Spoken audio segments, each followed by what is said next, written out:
A local brewery is experiencing threats and loss of business after the owner was charged in connection with a deadly car crash. Police accuse him of driving drunk.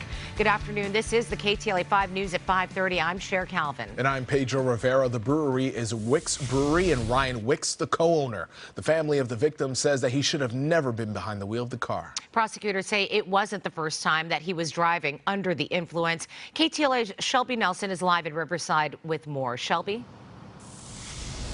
Yeah, Cher, Pedro, the victim's wife, Christine, told me that her and her husband, Gary, had just got off of work the night of March 31st. They were headed up to Lake Tahoe for their anniversary celebration. They were coming through this area and he had even planned on just driving for a few hours before stopping to find a place to rest. Well, unfortunately, that trip was cut short, and so was Gary's life. My dad was my best friend. 52-year-old Gary Boeldt, a husband, father, and grandfather who adored his grandkids. My children were really close to my dad. You know, they ask questions, and I do the best that I can to explain to them that he's no longer here physically. Gary's son Brian Boeldt and the family are mourning the loss of Gary after he was killed on March 31st, when authorities say his SUV was hit by a drunk driver.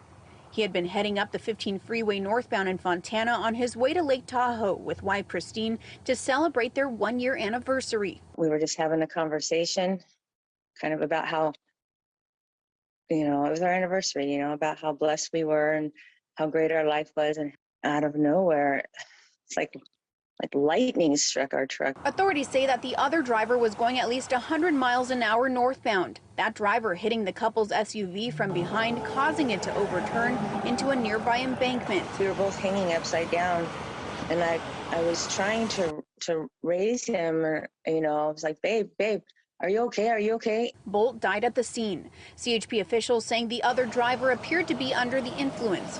We've learned that driver was Ryan Wick, the co-founder of Wicks Brewing in Riverside. The San Bernardino County District Attorney saying he had at least one prior DUI. Meantime, Boeldt's family says he shouldn't have been behind the wheel. For son Brian, who is in a recovery program of his own, it's been a mixture of emotions. I'm still processing things. I still do have sympathy. The anger's still there, because, my dad's no longer here, but I do have sympathy because, sometimes it takes the absolute rock bottom for some people to really turn their lives around.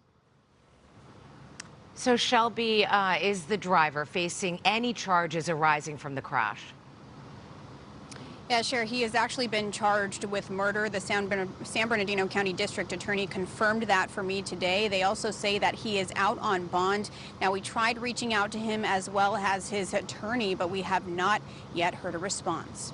Reporting in Riverside, I'm Shelby Nelson, KTLA 5 News.